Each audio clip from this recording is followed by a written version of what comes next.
ingredients. Okay. Ito ay 1 kilo pork ribs. Pinili ko yung talagang malaman doon sa supermarket. Doon ako sa BQ Mall bumili. At namili ako nung malaman-laman. Ayan, pork ribs. And then, wala tayong mga maraming busisi sa mga maraming spices. Just garlic, black pepper, salt, and olive oil. Teka muna, ang olive oil na nandun. Tapos ang ating sauce ay itong Filipino style dahil gusto natin matamis-tamis. Masarap ito guys, nilagay sa pork ribs, kaya yan ang ginamit ko. Kaya nasarapan yung pamilya ko kahapon. At ang ating pasta ay nabuksan na. Ito po ay yung Barilla. Meron ako dito isang box. Tapos, syempre, naghanda na ako ng tubig. I have here 2.5 liters. Pero tignan ko kung anong kakasya dito sa kaserola natin. Dito ako magluluto para i-explain kung mabuti yung gagawin nating pagkain. Okay? I-prepare ko lang itong mga spices and then isalang ko na sila dito. Makita nyo mama. Yung video na in-upload ko kahapon ng ito, may mga nag-comment. Wait lang. Ano ba yan? Na-play ko naman. Ipapakita ko lang. Ito si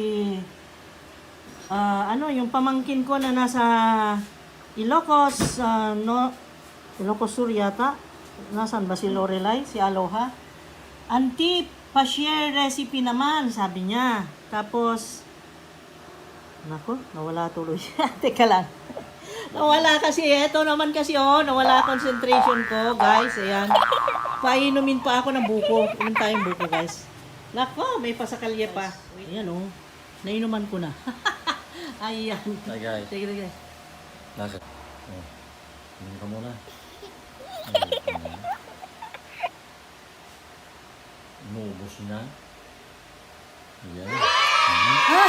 Paano hindi maubos? Ang tamis sobra. Ang tamis, grabe. Ito guys, sorry na kasi ito ng mga husband ko kasi Ayan.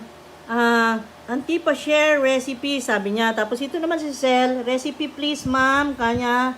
Tapos yung mga iba pa, maraming nag-request. So, ngayon ay gagawin ko para sa inyo guys. Napaka-easy na recipe na talagang itataob nila yung bowl. Talagang grabe. Talagang masasarapan sila dyan. Talaga, garantisado. Kasi yan ang nangyari kahapon at every time na magluto ako niyan, favorite nila yan. Okay? So, let's do this. Na yung ating ingredients kasi wala naman tayong trinabaho sa ingredients kundi yung garlic lang. Ayan, sumindi. Ayan, sumindi na po.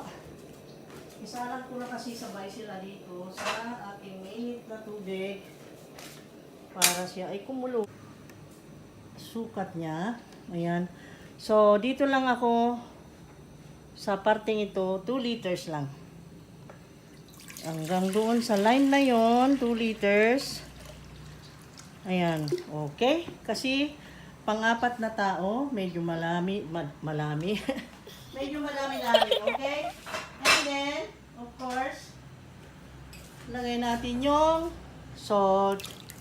Okay? 1.5 tablespoon. And then, sa kabila, ay sindihan ko na rin. Takpan natin. Okay.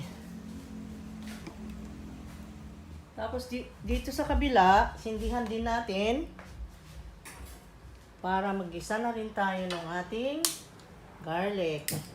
Ayan. Ayan naka-on na. Ayan. At ihanda ko yung paglapagan natin ng mga ladles. Ayan. Ginagawa ang lahat para makita nyo guys. Okay. Mainit na ang kawali. So, ilagay ko na si butter.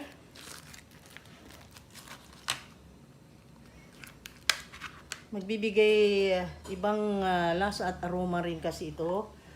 Ayan. Malaking factor ang may bibigay nito. Malaking factor. Ayan, yung ating butter. At dagdagan natin ng oil, olive oil. Yan na ang panggisa natin ng ating garlic. At yan na ang magluluto at magpapabrown ng ating meat. No? So, here it is. Kita nyo ba? Ayan, yung ating garlic na pisat. Ayan. Pero kung ayaw nyo ng garlic, dahil marami ring tao na ayaw ng amoy ng garlic, ewan ko kung bakit. Pero ako kami, buong pamilya, gustong gusto namin ng garlic. Kaya matakaw kami sa garlic. Ayan. So, hintayin nating mag-brown.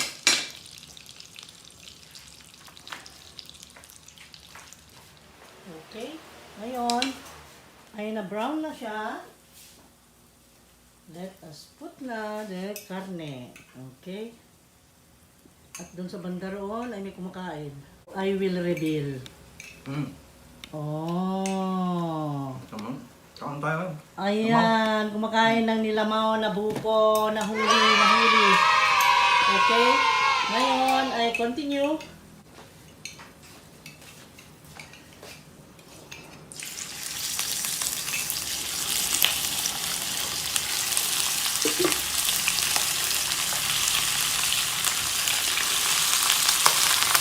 Wow. Ayan. Ang sikreto dito guys ay para lumasa ng hito at mabango, yung bawang ay lutuin mabuti. Hintayin na mag-brown talaga siya. Minsan pa nga sinasadya kong matulog kunti. Tanggalin ko lang yung maitim. Ganun. Yun ang sikreto niya na isa pang nagpapalasa dyan. Ngayon ay sisihin natin kunti yan, and then let's proceed to other step. Ayan.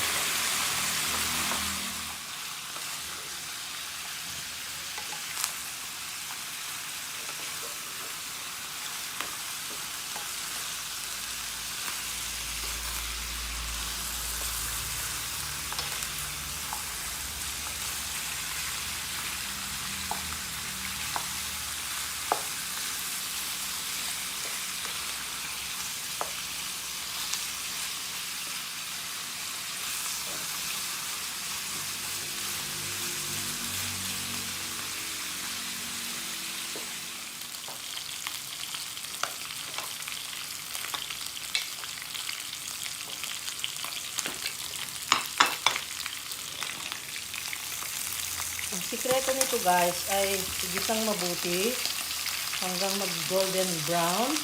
At nakita nyo yung bawang ay nandyan. Yan ang nagpapabango niyan. Tapos, hintayin lang na ganyan. Tumutunog-tunog siya. Tapos nakita mo naman, nag-brown na. Pwede na natin siyang lagyan ng tubig para sa ganun ay lumambot. No? Lagyan ng tubig. Ayan.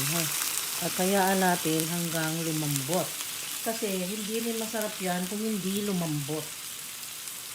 Kaya kailangan ng tubig din yan. At yan ay takpan natin.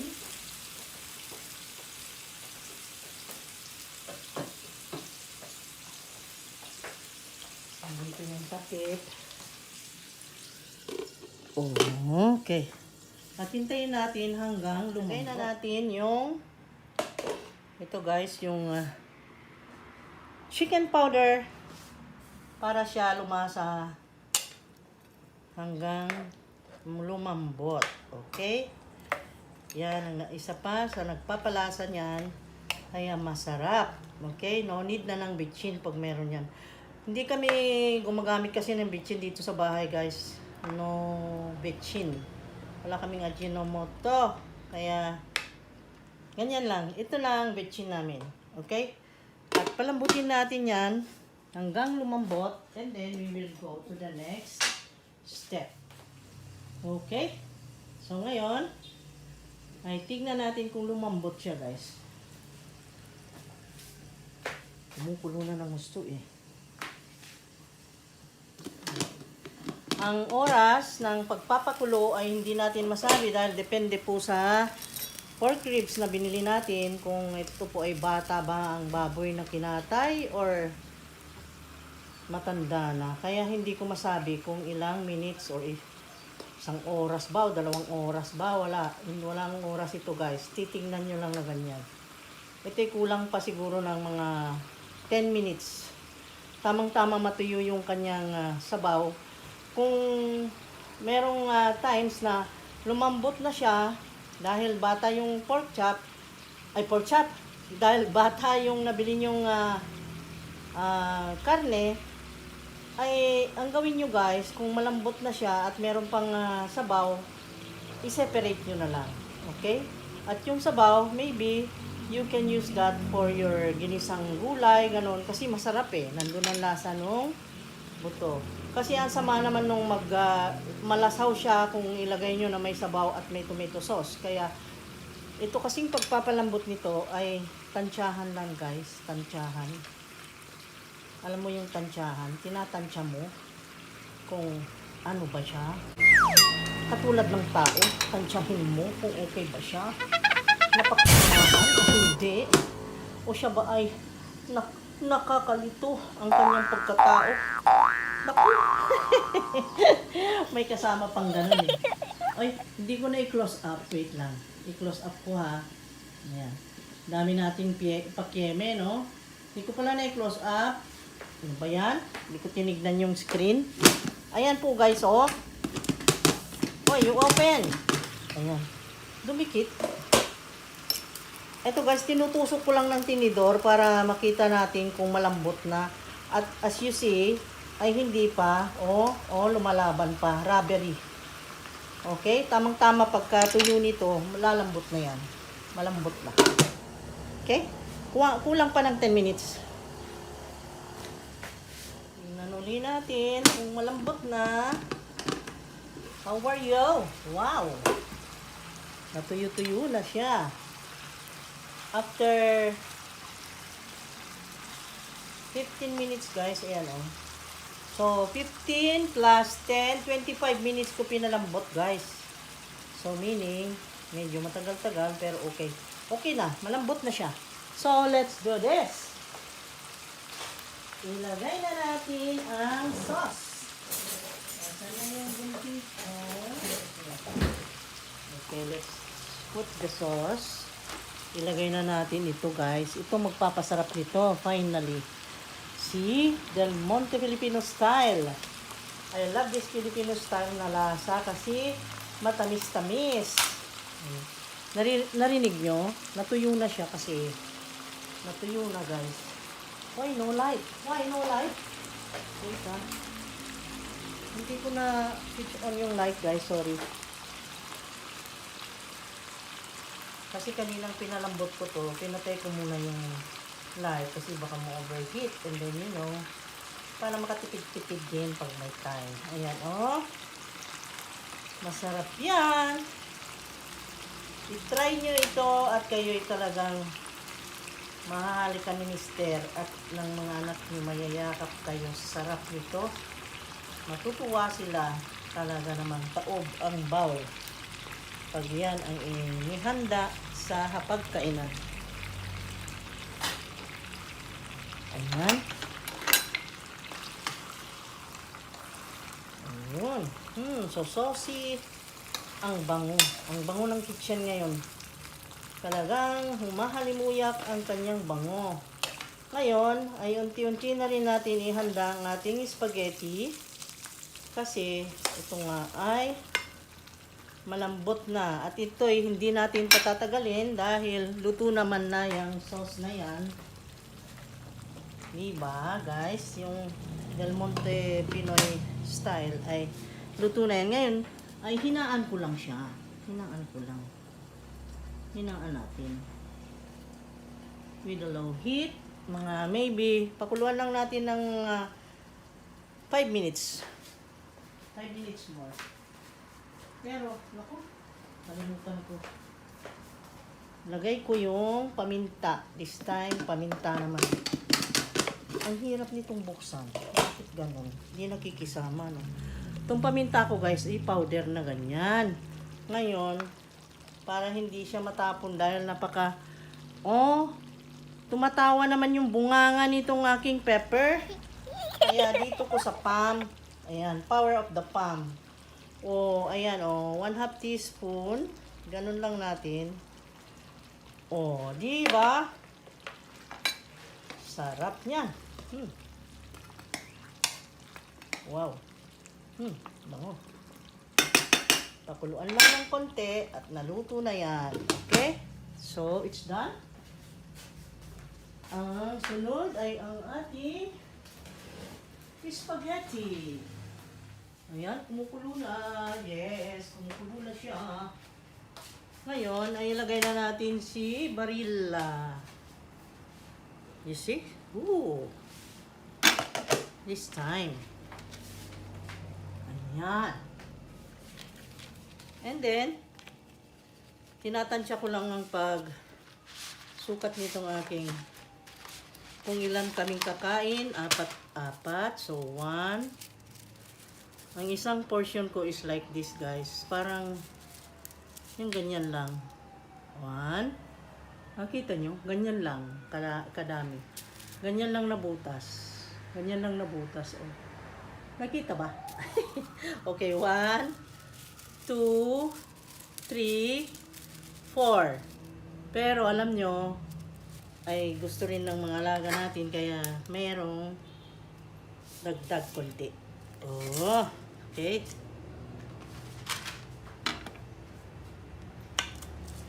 Good for 4 persons. Ayan na.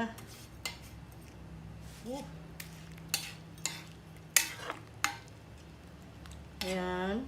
Lutuin lang natin siya ng 10 to 11 minutes para al dente. Gusto natin al dente. You know al dente, yung maligat.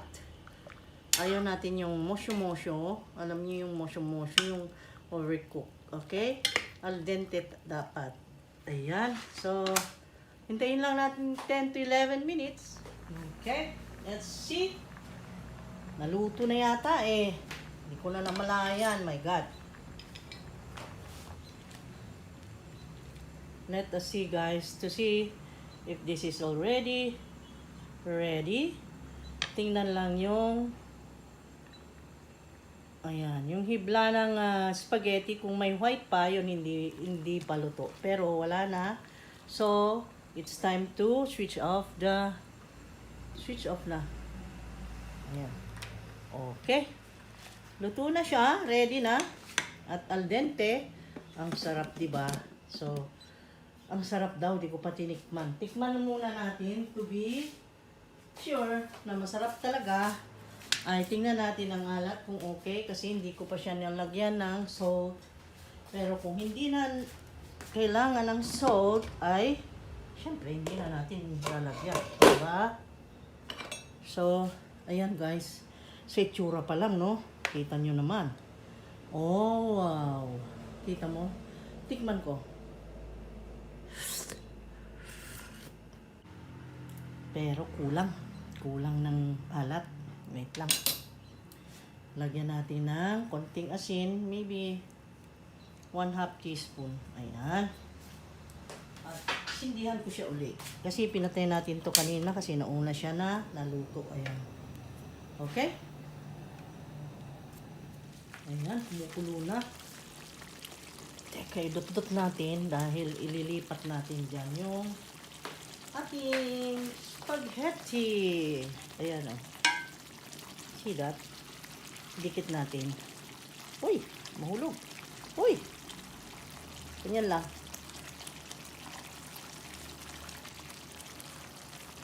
Patayin na natin ito.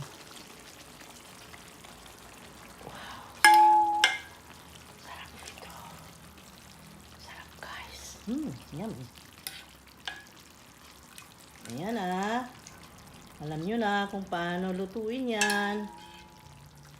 Okay? Ayan siya. Halo natin. Ayan. Transfer ko siya sa mas malaking bowl Para sa ganun ay mahalo nating mabuti. Sarap niyan. Ayan oh. Okay. It's done. It's done. Okay. Okay. Wala na. Dito natin siya haluin. Yan dyan. Dyan sa bowl na yan. Kita mo? Oh, see? Ganda, di ba?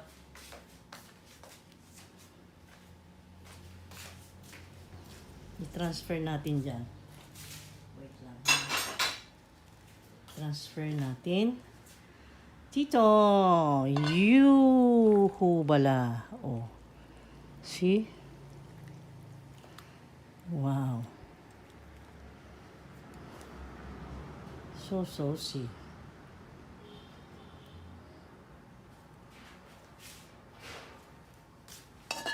Sayang yung dumikit.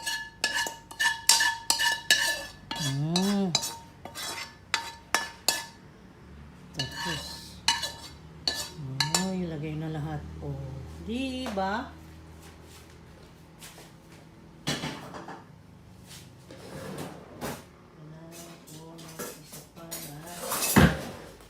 Pag naghalo ako guys, may dalawa akong kutsarang nakahandang malalaki. At iganon-ganon ko siya. Ayan. Kita mo? Oh, umiikot pa yung bowl ko. Ganda no? Umiikot pa siya. See? Ganyan siya. At dito ko ilagay sa ibabaw yan. Mga ribs na yan. At yung serving spoon niya na hindi ito. Ito na yun. Okay? Tapos na guys. Kulang na lang na isa. So, ito. Lagyan natin ng parmesan. Yun. Wow. Yun. Ganun lang yun guys. Kaya simple. See? Very simple but delicious. So delicious talaga.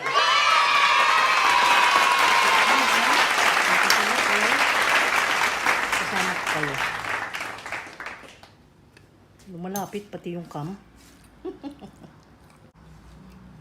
Yan. I will let you see how delicious. Ito pinakamalambot. And then spaghetti, syempre. Oh. Tikim lang tayo. Pakita ko lang sa inyo kung gaano kala sarap, 'di ba?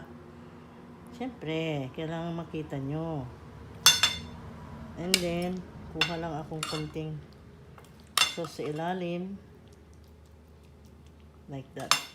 And then look at this. Look at this, guys. Oh, di ka matatakan yan. Oh. Ayan. Kunin ko lang itong dulo. Ayan, oh. Wow. Kita mo yan? Ang sarap niyan. Oh. Oh. O, sa'yo na yan. Suko ka na. Okay. At tikman ko. Ang laki naman nun.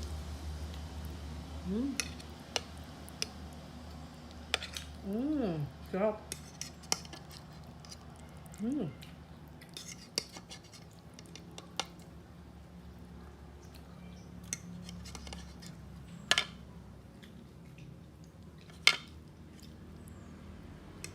And then, na spaghetti.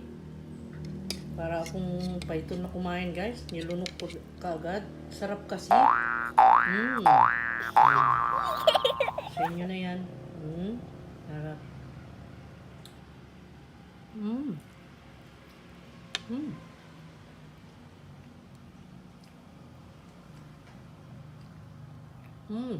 Okay. So, Paalam na ako.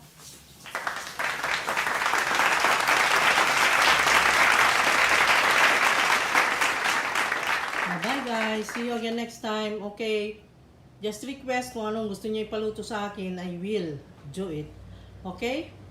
This recipe is dedicated to my viewers at saka sa lahat ng nanonood na naka-appreciate sa pagluluto ko. Thank you so much. See you again next time guys. God bless. Take care. I love you guys.